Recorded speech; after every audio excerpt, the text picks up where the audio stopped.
yung i-installan ko na.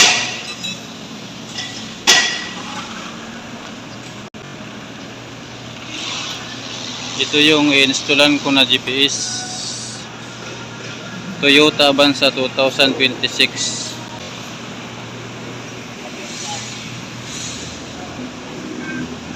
So ito yung loob niya. Ito yung dashboard niya. So yung pag-install ng GPS, dito lang natin lahat ilalagay sa wiring ng dashboard doon sa likod. Ang pagbubukas nitong dashboard dito, ito, hihilahin mo lang ito kasi nakalock lang yan dyan, wala yan bolt. So ito hinila ko na, didimo ko lang para makita. Ayan, ganyan, hihilahin lang yan, oh. So ayan, tanggal na. Tapos yung dashboard nya, bolt lang yan. Ito, tanggalin muna natin tong dalawang bolt dito, tapos hilahin natin. So natanggal na natin ang dalawang bolt dito, hihilahin na lang natin yan, ganyan. So ayan, oh, tanggal na. Tapos ilalabas natin. So ayan yung socket, tatanggalin natin. So itong wire ng GPS natin, ayan, may nakikita kayong label dyan. Yung kulay pula, yon ang B+, positive. Laging may power yan. Yung orange, yun ang ignition. Pag nag-on ng susi, saka lang siya magkakaroon ng power. Tapos yung itim, siya na yung ground. Tapos yung blue ay yung green, fuel yan. So ito yung wire natin. Ayan, oh. Ito naman ang socket niya, ito. Dito natin yan ipapasok. Ayan yung GPS natin, oh. Dito yan. Yan yung GPS natin. Dito yan, ganyan. Ipapasok yan dyan, socket, ganyan. So, i-wiring ko muna ito, oh, dito sa harness. So, mamaya, pag nakabit ko na lahat, saka ko na lang ididimo uli kasi walang tagahawak ng cellphone. Ako lang mag-isa. So, ikakabit ko muna dito, saka ko ididimo. So ayan yung wiring na connect ko na. Yung kulay green fuel, nakakonect yan dyan sa black na wire. Dalawang black yan dyan, ha, yung maliit, yung nandyan banda. Titingnan nyo yung socket kung saan banda. Yung B+ naman, yung red, ayan, oh,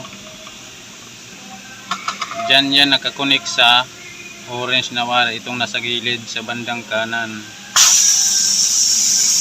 Yung ignition naman, ayan yung ignition, ayan yung kulay orange na wire, ayan, oh, sa violet nakakonect.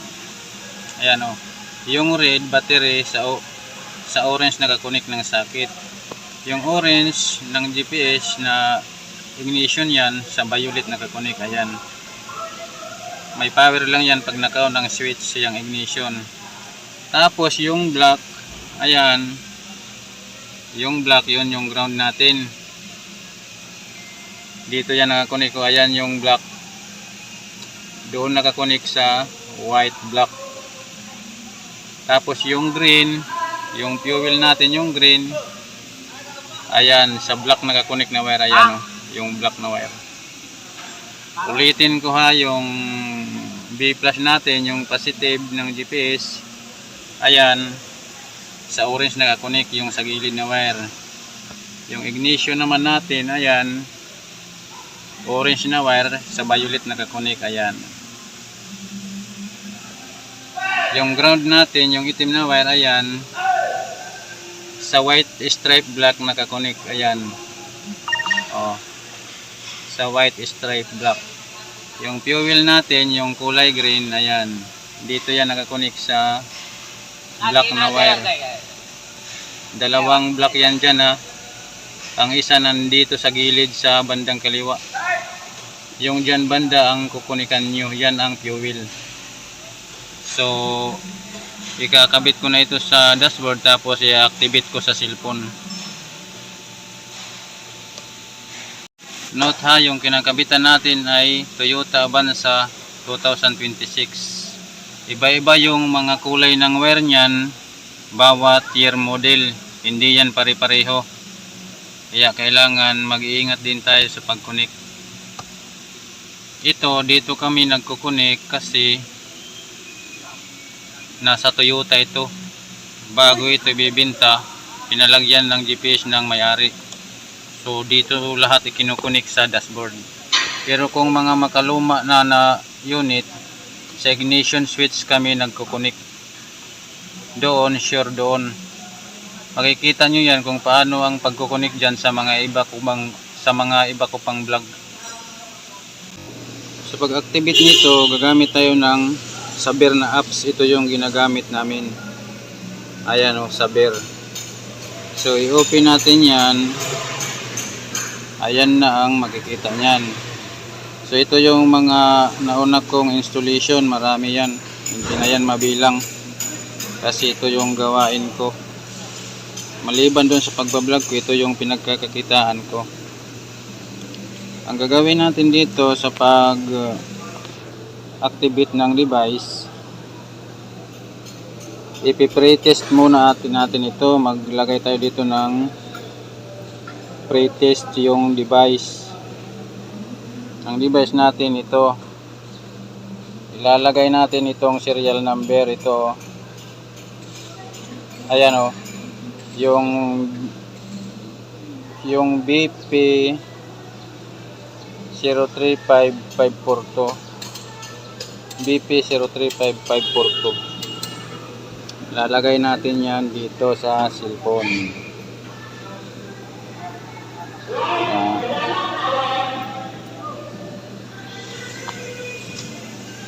Capital natin. So BP 035542. Ayan, nakalagay na BP 035542. Tapos isend na natin yan. Ito. So magre-reply ngayon yung device. Ayan, yung reply niya, ibig sabihin okay yan. So i-pull pa natin. Pull naman ito.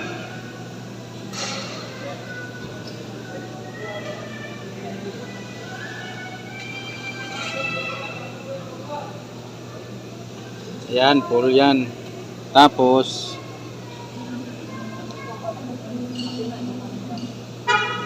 ilagay natin uli yung serial number ng device. 035542. Ayan, 035542. Tapos isend natin. Okay. Hintayin natin ang reply. So ayan, na-pull na siya. Ayan ang pull result. Ibig sabihin okay siya. I-string naman natin. Ang pag-string,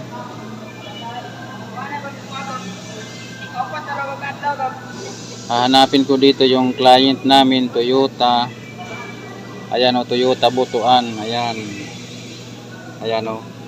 Installation Toyota Mobility Solution Philippines Incorporated. Sa Butuan yan.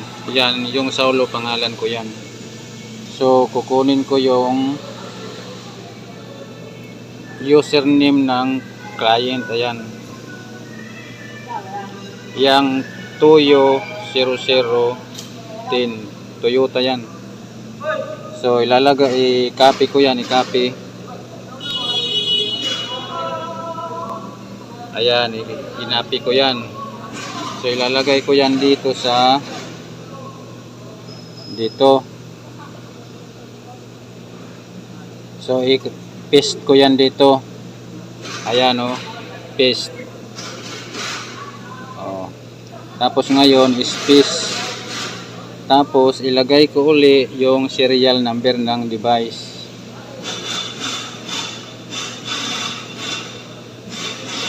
BP 035542. Ayan. Andyan na. Username ng client, yung kliyente ko, tapos serial number ng device. Tapos ilalagay naman natin sunod ang plate number ng unit. Space muna, space.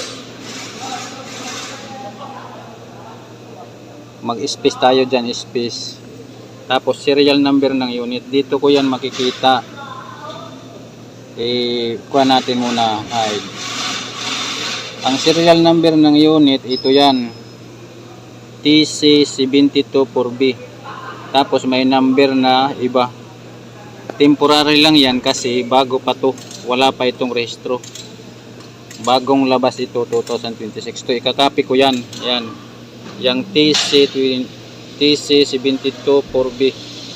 Tapos yung sumunod na mga number ikakopy ko yan. So, may gamit-gamit sa flyer na mo. Kaya na, ang sinagamit na katong kuan. So ayan oh, i-copy ko yan. Tapos ilalagay ko dito sa dito yan. I-paste ko yan dyan. So ayan, nandyan na. Tapos space uli. Tapos lagyan natin ng LD. Ibig sabihin yan, location yan ng device kung saan natin ilalagay. Tapos ang sunod natin ilalagay yung chassis number. Ang chassis number kasi walang wala pa itong ORCR, nandito lang yan makikita kasi bago pa ito. Ayan o. Ayan o. Sa camera yan. Yan yung ilalagay natin, chassis number yan. Ayan o, may mga balot pa yan, bago pa kasi yan o.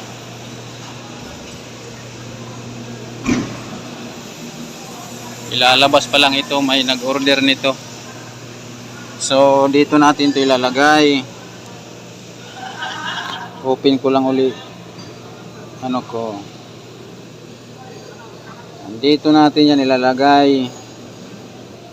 So i-type natin dito, tingnan ko dito kasi napicturean ko na yun eh.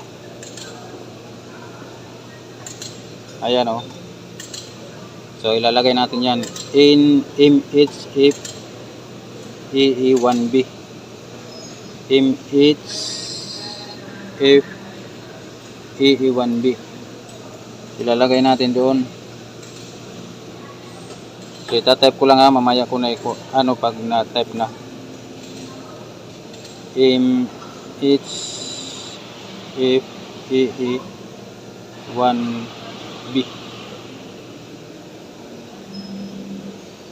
Y8T00 Y8T00. Ano pa yung iba? 59607. 59607. So ayan na, nandyan na. Tapos i-space ko ulit. Space. Tapos lagyan natin ng capital O. Tapos ang isunod natin dyan ang odometer ng sasakyan. So i-on ko muna ang sasakyan para makita ang odometer. Nandito yan. Ayan yung odo nakabaliktad. Ayan yung odo, ayan. Ayan o. Ang odo 7 pa 7. Wala pa yan tinatbo kasi bago nga. Nagkaroon lang yan ng 7 kasi yung paglipat-lipat dito sa loob ng Toyota. Paglipat-lipat ng location ng sasakyan. So ang audio niya is 7 lang. So ang ilalagay natin dito is 7. Kasi 7 lang yung audio. Lagyan natin ng 0 yan. 07. Yan, audio. Ayan. Tapos ang sunod, space, lagyan ng W, capital letter. Tapos 0. Nag-represent yan sa audio pa rin. Tapos isend na natin yan. Ayan.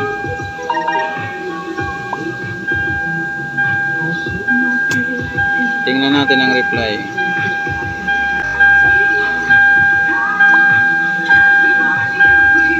ayan.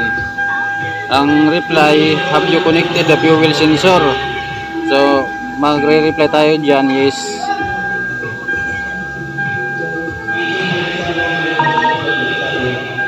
Ayan yung reply natin, i-send natin. So, andun na yung reply natin, no? Hintayin natin yung reply niya.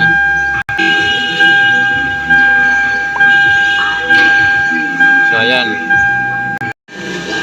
So, ayan na yung reply niya. Success na siya. Fitment success. Ang gagawin natin, i-pull natin uli yan. Yung dito, ayan, oh. I-pull natin uli. Kasi kanina, nag-pull tayo niyan. At saka ito, naka-off ang susi. Ngayon, i-pull natin yan. Naka-on na ang susi ng unit. So, i-on natin ang susi ng unit. Tingnan natin ang dashboard. Ayan. Naka-on na yan. So, ngayon, i-pull natin yan. Ito. Itong pull, oh. I-copy natin ito. Ayan, copy. Tapos, dito natin ilagay. Ayan, na-copy na. Tapos, i-send natin. Antayin natin ang reply. So, ayan.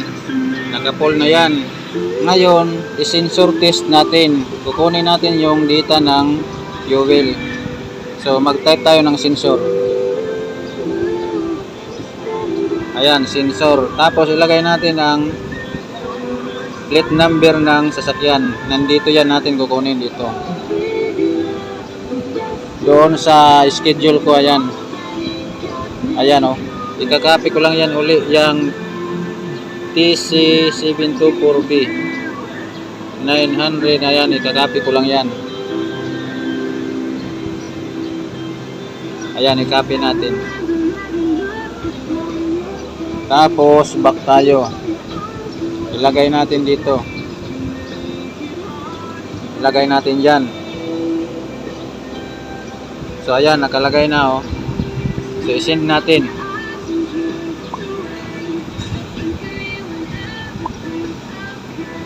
Ayan, wala pang sensor. Has no sensor data. So kailangan natin i-off muna at i-on ang unit ng sasakyan para gumana yung device, ma-activate siya. So i-on off natin ng mga ilang beses. On off muna. On natin. Ayan. Off natin ulit. Basta mga 5 beses yan or 10. Naka-6 na on off na ako ng susi. So i-on ko ito, permanente na. Ayan. 6 na on off ng ignition switch yung ginawa ko. Tapos pagdating dito sa ano natin, i-sensor natin ulit. I-copy. I-sensor test natin ulit. I-copy lang natin ito. Copy. Ayan, copy. Tapos, i-send natin dito. Ayan, nandyan na. Tapos, i-send natin. Antayin natin ang reply ulit. So, ayan, may data na. So, ibig sabihin, visible na yung unit natin. Nakikita na ito. Nakikita na ito doon ng may-ari. So, yung ECD 0, yan o, ECD 0, yan yung reading ng fuel. So, wala pang reading. I-ano ko pa ito.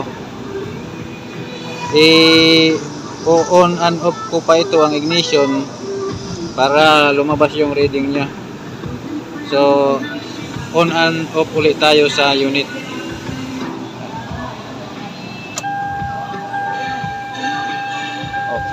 Mga 5 beses ito or 6. So i-try natin uli sensor test. Naka-on na ang unit, ayan. So sensor test natin. I-copy natin uli ito.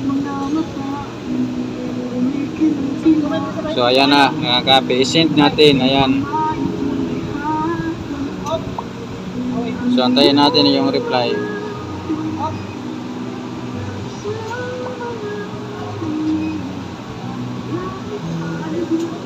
So, ayan, magkaiba na yung reply niya. 'Di ba kanina dito, ayan, kanina diyan yung ECDO, EDCO, ayan o, 00 lang yung data niya. Ngayon dito, tingnan natin, ayan o. Nandito yung ECDO, ayan. Tapos nandito yung RAM number niya. Ayan o, 140.83. Ayan. ECDO yan. Yan yung reading ng fuel. Yung ECDO na yan. Ito. Ito ang number niya. Doon sa una, wala o. 0 lang siya, 0. So, i-sensor test natin uli, copy natin. Ayan, na-copy na, i-sensor test uli natin. Ayan. O, ayan yung reply, meron na talaga 140.596. So, ibig sabihin nito, visible na ito. Makikita na ito sa monitor ng may-ari, doon sa cellphone, sa laptop niya, pwede ito i-connect. Makikita na yung location ng sasakyan niya, tapos yung consume ng fuel. So, ito, okay na tayo dito. So ibalik muna natin itong cover doon.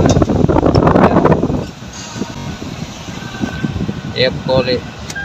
Ayan, ang unit natin Toyota. Ayan.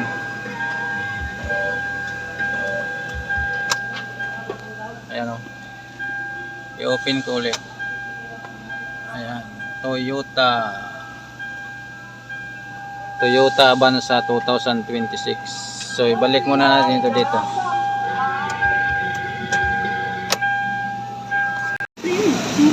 So ito yung conversation namin sa opisina namin sa CarTrack. Ipina-check ko doon sa server namin kung nakikita na itong unit. Ayan yung reply nila. Ayan yung sinend ko doon sa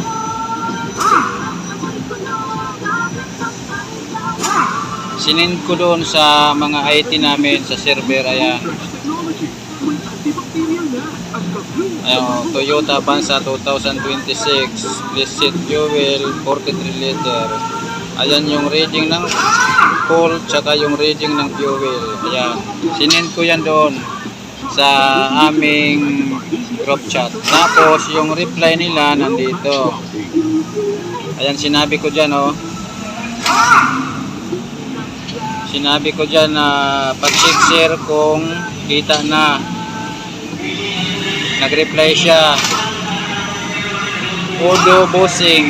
Nagtatanong kung ilan ang Odo. Ang sabi ko 7 lang kasi bago pa. Ayan o.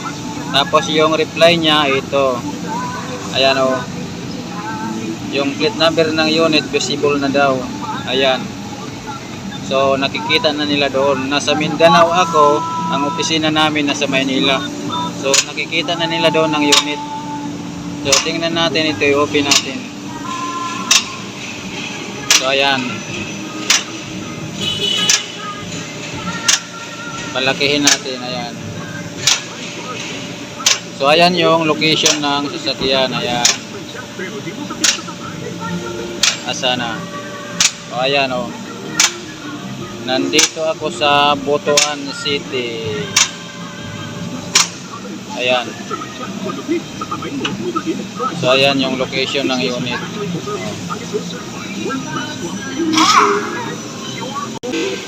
So okay na tayo dito. Salamat sa panonood at sana ay may natutunan kayo dito. So ito, ibabalik ko na ito dito kasi okay na to. Nakita na doon sa server namin. So ayan yung unit natin.